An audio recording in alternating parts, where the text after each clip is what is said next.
A Catholic saint saw hell open beneath children from good families, not street kids, not orphans. Children who went to Catholic schools, children who were baptized, children whose parents took them to Mass on Sundays, and he saw exactly why they fell. The reason will shatter everything you believe about raising Catholic children in the modern world. Because if St. John Bosco were alive today, looking at the schools you are sending your kids to, he would grab you by the shoulders and scream one word, "Stop." Not because he was extreme, but because he saw what happens when you send Catholic children into environments that look safe, but are actually feeding them to wolves. And if he saw what was happening in your child's school right now, the school you think is fine because it has a cross on the wall or says a prayer before class, he would tell you that you're watching your child's soul die in slow motion and calling it education. Let me tell you what he saw. He saw a road that looked beautiful. Flowers everywhere, smooth path, easy walking. Parents were sending their children down this road thinking it led to success, to college, to good careers, to happiness. The children were running forward, excited, confident, full of life. Then, one by one, they started tripping. Invisible snares caught their feet. They fell, and once they fell, they could not stop. They tumbled faster and faster toward a bronze door. That door was hell, and the snares that caught them were not the obvious ones. They were not drugs or violence or crime. They were subtler. They were compromise. They were lukewarm faith. They were moral relativism disguised as open-mindedness. They were lies disguised as tolerance. They were poison disguised as education. Your child's school is teaching them that truth is subjective. Maybe not explicitly, maybe the teachers even go to church, but the entire system is built on the idea that there are many paths to God, that all religions are basically the same, that what matters is being a good person, however you define that. Your child sits in that classroom 5 days a week, 7 hours a day, absorbing the message that Catholicism is one option among many. That the church's teachings on sexuality are outdated, that hell might not exist, or if it does, almost nobody goes there because God is too loving to condemn anyone. That the most important thing is being nice and not judging anyone. You think this is fine because the school is not actively hostile to faith, it is just neutral.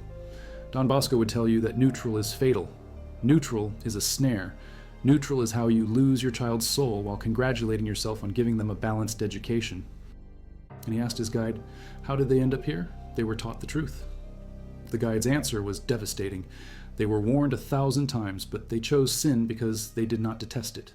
They refused God's mercy. They heard the truth and rejected it. Not because they never learned it, but because they learned it in an environment that also taught them it was optional. You cannot teach your child that Jesus Christ is Lord and Savior on Sunday and then send them to a school Monday through Friday that teaches them all beliefs are equally valid. You cannot tell them the Eucharist is the actual body and blood of Christ and then put them in an environment that treats communion as a symbolic ritual that some people find meaningful. You cannot tell them sexual purity matters and then send them into a system that celebrates Pride Month, teaches gender ideology, and tells them that love is love. The mixed message does not create balance. It creates confusion. And confusion creates doubt, and doubt creates compromise, and compromise creates the fall. They were just making it one subject among many. They were putting it in a box labeled religious education and teaching kids that this was private belief, not public truth. And Don Bosco watched children from Catholic families absorb this message. He watched them start to think that faith was something you did at church, not something that governed your entire life. He watched them separate their religious beliefs from their real beliefs. And he watched them fall. Now, your child is not just learning that Catholicism is optional, they are learning that it is oppressive. They learn that the church's teaching on sexuality is a relic of patriarchal control. They learn that colonialism and Christianity are basically the same thing. They learn that science has disproven religion. They learn that what matters is being authentic to yourself, not conforming to outdated rules. Teachers who are not foaming at the mouth atheists, the poison comes in soft packaging. It comes in lessons about kindness and inclusion and critical thinking. It comes in books about brave kids who stand up to oppressive authority. It comes in history lessons about the church's failures. It comes in science classes that present faith and reason as opposites. It comes in sex education that treats Catholic teaching as one perspective among many, and a harmful one at that. Maybe the stuff about contraception, maybe the stuff about female priests.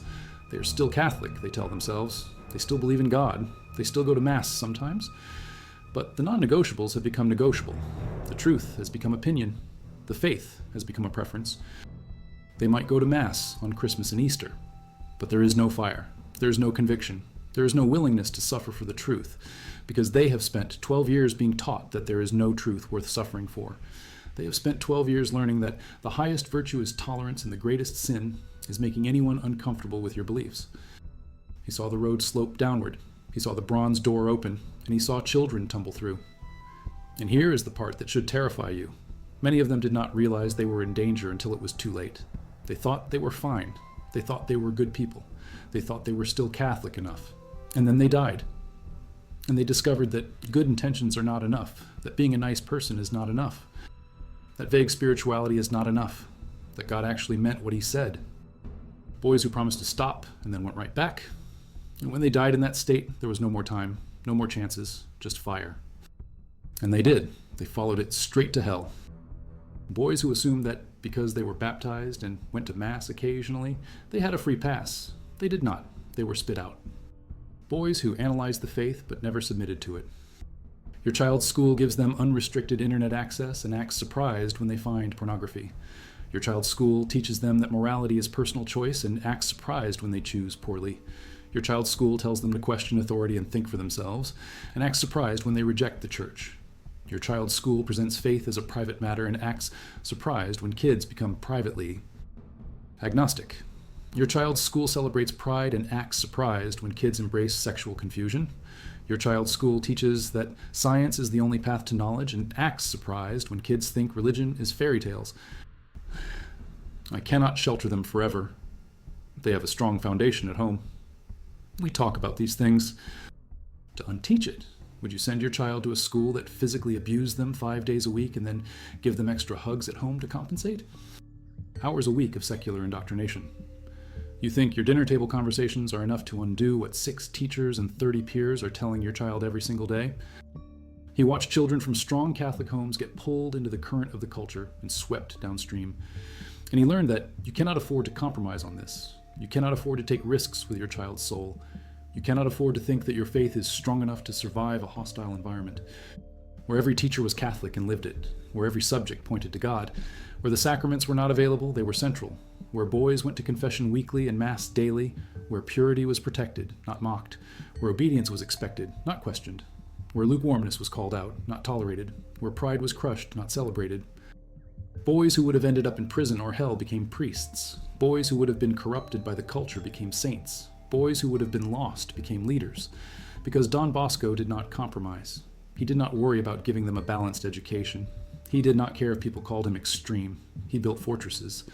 And inside those fortresses, boys were safe, not comfortable, not sheltered from all knowledge of evil, but safe. Formed in virtue, rooted in truth, protected from the snares. And Don Bosco would walk into those schools and weep, because they have taken his name and abandoned his mission. They have kept the structure and lost the soul. They understand that education is not about getting into a good college, it is about getting into heaven. They understand that formation trumps information. They understand that you're not educating a brain, you are forming a soul. Because they understand what Don Bosco understood. Your child's soul is worth more than your comfort. Your child's salvation is worth more than your reputation. Your child's eternity is worth more than their Harvard degree. They want their child to have opportunities. And they convince themselves that all of this is compatible with keeping the faith, that their child can go to the secular school and stay Catholic, that their child can be in the world but not of it, that their child can breathe the poison 5 days a week and stay healthy. And he came back and built alternatives. He came back and warned parents. He came back and begged them to understand that the culture is not neutral and the schools are not safe and the stakes are eternal. You will not assume your child is the exception. You will not bet their eternity on your ability to counter-program at home. This message is based on what St. John Bosco would probably say if he saw modern schools today, inspired by his documented visions of hell and his lifelong mission to save youth through authentic Catholic education. Now back to the warning. And by the time the children realized they were in trouble, they could not stop their fall. The momentum was too strong. The habits were too deep. The lies had become their truth. The sin had become their identity. And they hit the bronze door at full speed and crashed through into fire. They had sacraments. They did not receive them worthily. That is it. That is the whole mechanism. Disobedience. Disregard for rules. Casual approach to the sacraments. Nothing exotic, nothing unexpected. Just the slow drift away from the church's teaching and authority. The slow decision that you know better. The slow conviction that the rules are optional or outdated or too hard. The slow pattern of going to confession out of fear instead of love, of receiving communion out of habit instead of hunger, of praying because you are supposed to instead of because you need to.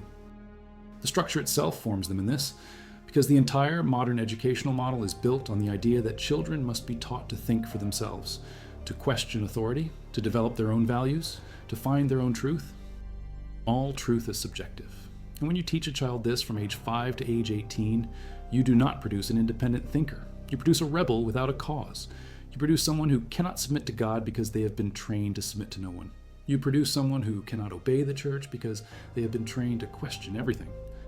You produce someone who cannot accept hard teachings because they have been trained to filter everything through their own feelings and experiences. Because if you hand a child the tools of deconstruction before they have built anything, they will deconstruct themselves. Christianity, and the result is predictable. They deconstruct, they question, they drift, they leave. You sent them into an environment that presented your faith as optional, outdated, oppressive, and false, and you expected them to emerge unscathed. They did not.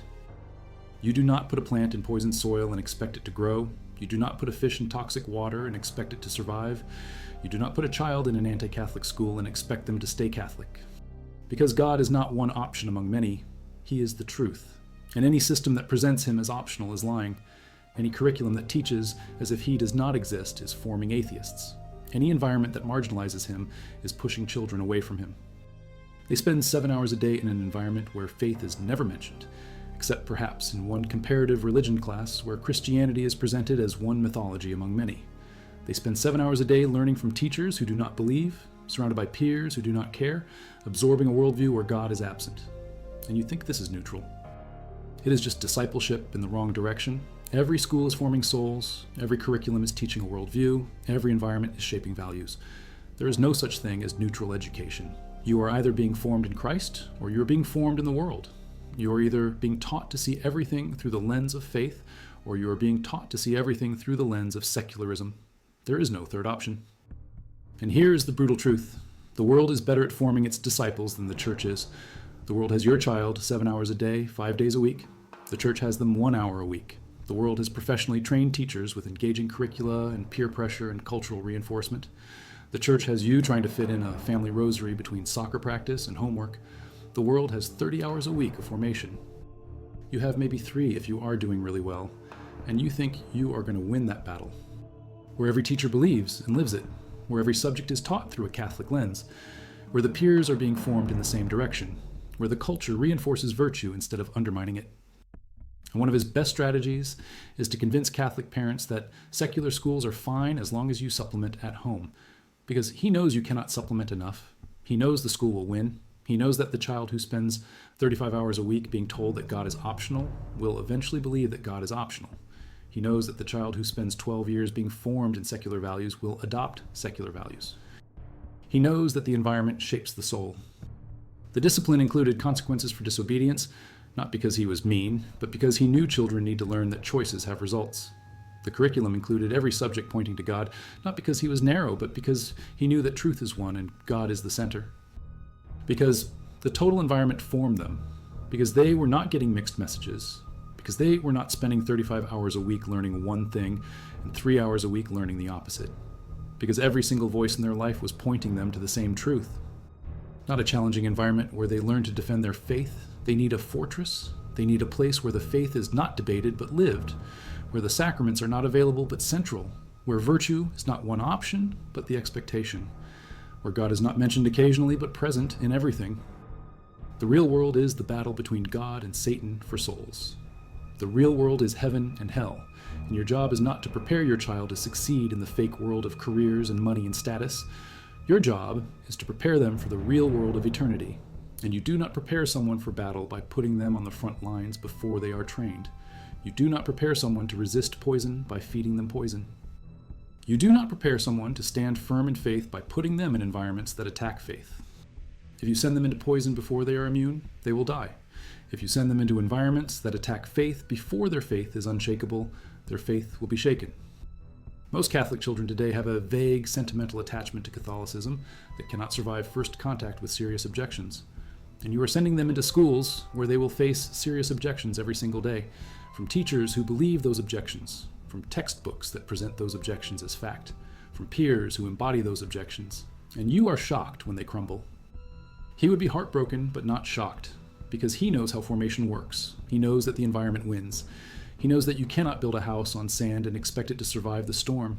He knows that lukewarm faith cannot survive a hostile culture. He knows that children are not miniature adults with fully formed convictions, but plants that grow in whatever soil you put them in.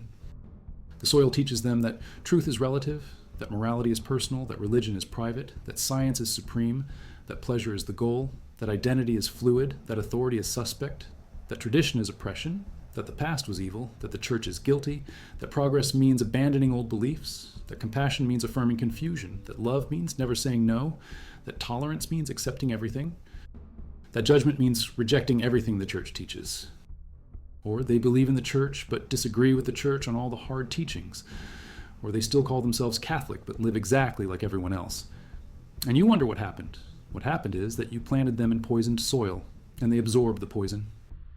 And he came back from his vision and dedicated the rest of his life to building alternatives, not because he was against education, not because he was afraid of the world, but because he loved children more than their parents did, because he cared more about their souls than about their comfort, because he understood that the stakes are eternal and the margin for error is zero. If you send your child to a school that treats faith as optional, you are gambling with their soul. If you send your child to a school where the teachers do not believe, you are handing them to wolves. If you send your child to a school where the curriculum undermines Catholic teaching, you are poisoning them yourself, and you will be accountable. On Judgment Day, God will not ask you how good the academics were. He will ask you where your child is, and if they are not with you, if they fell away, if they were lost, he will ask you why. And the school had a good reputation will not be an acceptable answer. Hell is not just for bad people. Hell is for people who make bad choices, and sending your child to a school that destroys their faith is a bad choice. It is a choice with eternal consequences, and you will answer for it. You give up the nice house and the nice car and the nice vacations because your child's soul is worth more. You become one of those crazy parents who everyone thinks is extreme because you care more about eternity than you care about what people think. Sophisticated people roll their eyes at his intense piety and his insistence on daily mass and weekly confession. They thought he was sheltering boys from reality. They thought he was brainwashing them. They thought he was paranoid about the culture. He was not extreme, he was right, and the sophisticated people who mocked him are forgotten. And he is a saint, and his schools still exist, and the boys he saved are in heaven. And that is all that matters. You can prioritize their worldly success and risk their eternal failure. Or you can prioritize their salvation and trust God with the rest. Only if you understand that the school you choose is not about education. It is about salvation. And he is calling you to do the same. Not because it is easy, not because it is comfortable, but because your child's soul depends on it, and nothing else matters. Find the faithful school, make the sacrifice, build the fortress, because Don Bosco saw what happens if you do not, and you do not want to see it yourself when it is too late to change it.